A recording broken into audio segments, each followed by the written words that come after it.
Imagine you're all alone in a dark parking lot when all of a sudden someone from behind jumps out and grabs you. What would you do? Would you fight or would you flee? Since I've been training Krav Maga, I've learned how to properly fight back.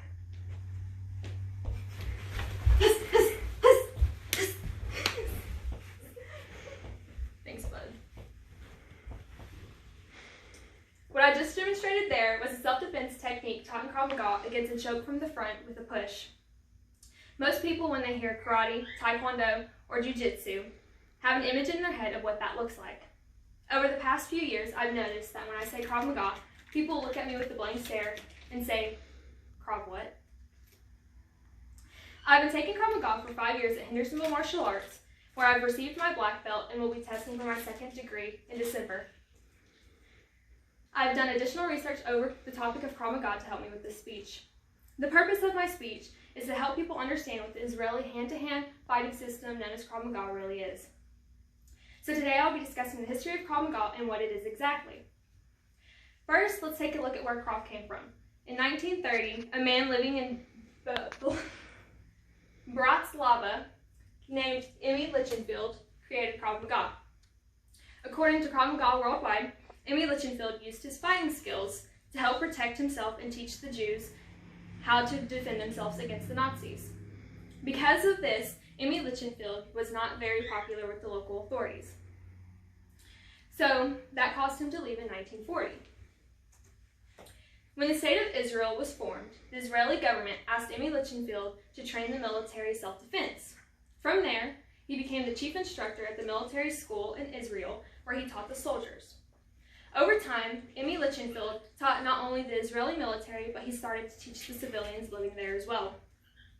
According to the Krav Maga Self-Defense and Fitness, Lichten brought Krav Maga to the United States in 1981, where everyday people like me have started to train it.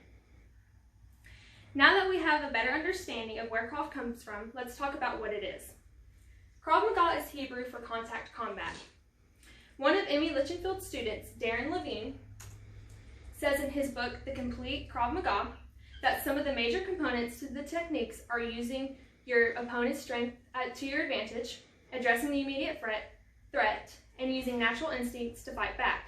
For example, when I was being choked at the beginning of the speech, my immediate threat was my airway being blocked from the choke. From there, I used my attacker's momentum from her coming in to help me release her grip from my throat. The Elite Training Center of Krav Maga discusses how Krav Maga has no rules. Men and women undergo the same drills, showing that Krav Maga is not only for one particular group, but for anyone to be able to learn how to defend themselves. Not only do you learn how to defend yourself against a variety of chokes, but Krav Maga teaches you how to properly punch, kick, and stand in a fighting stance.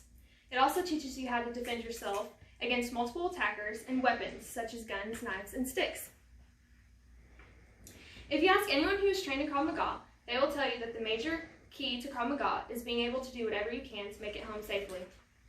In conclusion, I have now explained the history of Krav Maga, what it is, and how it applies to life. Krav Maga is more than just a special technique that is used to help defend yourself. Krav Maga helps a person focus their mind and body and balances them to make them physically stronger, mentally and physically. Krav Maga is a self-defense that allows anyone, no matter the age, gender, or body type, to be able to train and learn effectively how to protect themselves if they are ever in a situation like walking through a dark parking lot and someone grabbing them from behind.